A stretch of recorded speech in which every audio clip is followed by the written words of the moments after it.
but it's just a term that gets repeatedly used without ever being clearly defined. And if you don't have any clear definition of what you mean by extremism, and it's acknowledged by the authors of these kind of reports and people who advocate these positions that it's very difficult to do so, then we can see what kind of direction this takes people in.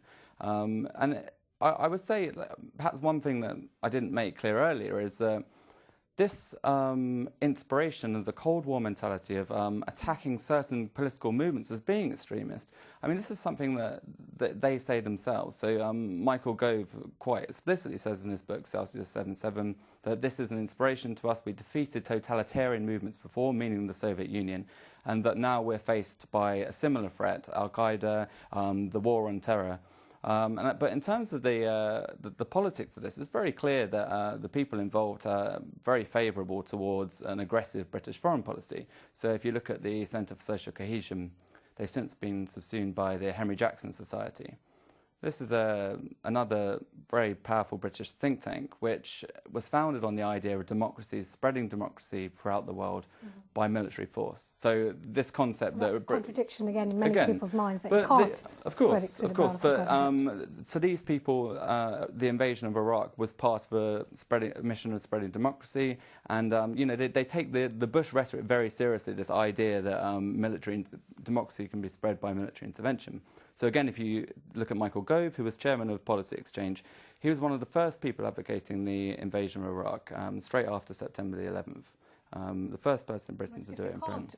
Really uphold democracy in the West, as it were. How can these people really be trusted, even in their invocation of the idea of democracy in the Middle East? Right, and again, if you look back at the Cold War era, exactly the same problem occurred. You had the same people who were saying, "Well, we're defending democracy against, Soviet Union totalitarianism." Well, these were the same people who are putting the British state under pressure to monitor people for their political views, making people suspect for the politics that they held. So, for example, you'll be familiar with Liberty, the Civil to Liberties campaigning group. It was people associated with that were seen by MI5 in the Cold War era as being communist sympathisers. And this was on the basis that they were undermining the police, which was really what they were doing, was upholding civil liberties of people who had encountered the police. So their entire perspective, I think, is that if you're criticising certain institutions, if you're criticising certain state policies, that is itself is suspect because it's part of an ideological warfare. So in a sense, it doesn't matter if you're involved in violence. They see politics almost as a form of propaganda, and that's what we tried to get across in terms of showing these wider historical roots, and that is the origin of these people and the kind of political positions which they're pushing. Do you think it actually almost betrays an insecurity in their own agenda? They feel the only way to put across their views is to silence any other view?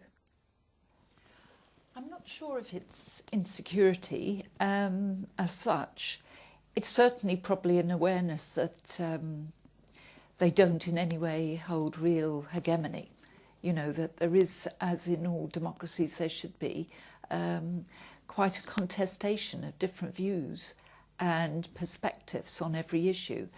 However, I do think that perhaps underlying it may be some insecurity. I mean, Dave, for all I know, would say that it's because they're so concerned with the threat, ill-defined.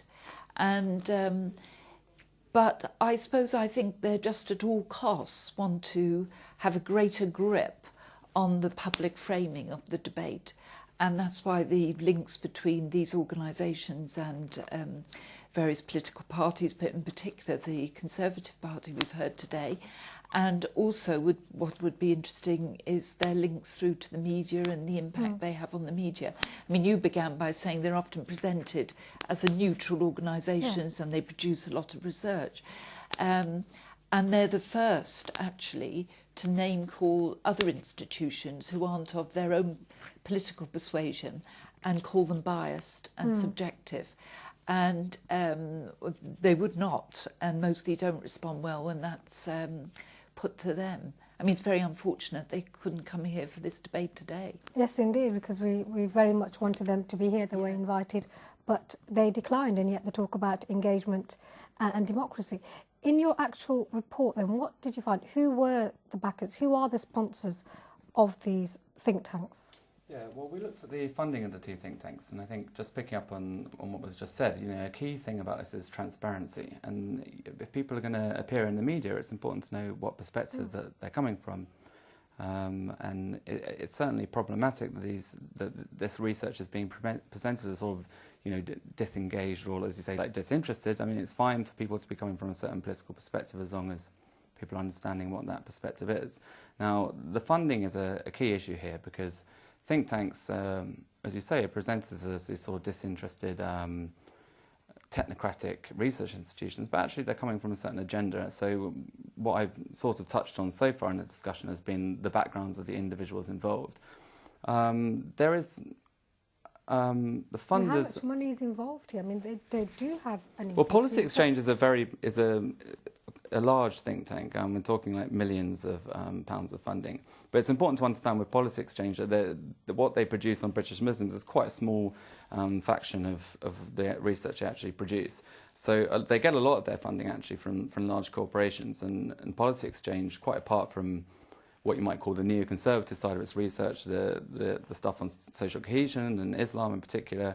Outside of that, they do a lot of other work on public service delivery, and their big line there is to say, well, we need efficient delivery of public service, and that's really about privatising public service delivery. I mean, the latest campaign is about deregulating the water services even more. Right, and if you look into their backers, you find that it's the very companies which are set to benefit from these reforms who are actually funding Policy Exchange. I mean, that's slightly a tangent to what we're discussing here. The Muslim issue, who is funding? I mean, is there a Zionist link? I mean, there's always this idea that so for it's example, about Israel underlying it. Is that true, or is that just a conspiracy? It's not. Well, it's not just Zionist money, but that certainly we found that most of the people involved were of a far right Zionist type. So Stanley Kalms, who's a member of the Conservative Friends of Israel, is the key funder of Centre for Social Cohesion, at least according to our findings.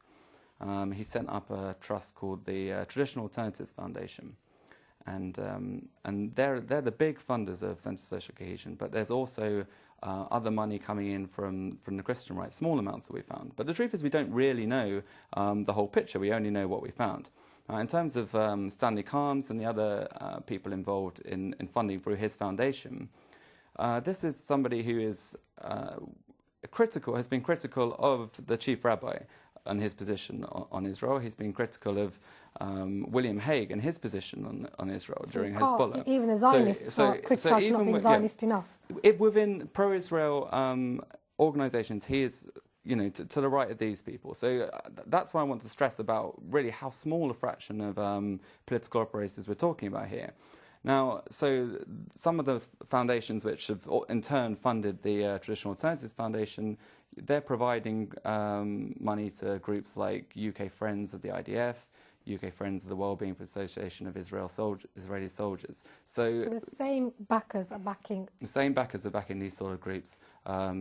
Which specific groups? Policy Exchange or both of them? Yeah, actually, both of them. Yeah, in terms of the funding that we found, it was both the think tanks are associated with these kind of groups. So they both share funders with the Israel Diaspora Trust. Do you feel it's deliberate, the demonisation of Muslims in this way? It's very clear that it's part of a political strategy. But it's important not to get too focused on Israel and Zionism. For British neoconservatives, and a lot of them aren't Jewish, a lot of them perhaps come from a religious background, but it's speculative because we don't know necessarily a great deal of biographical details about these people. For them, Israel represents a state that's on the front line of the war on terror. So the way to look at these people, I think, isn't necessarily as just being associated with Israel and Zionism. They see Zionism, they see Israel as in the front line of a war and the war of civilization. So neoconservatism and Zionism clearly intersect in a way. But some people would argue that actually the Zionists have embedded themselves in that war on terror after 9/11. They portrayed themselves as not as occupiers, but we too are fighting these fanatics. So it's a way to kind of piggyback onto the new imperialism. I mean, clearly there's a strategy there. I just want to ask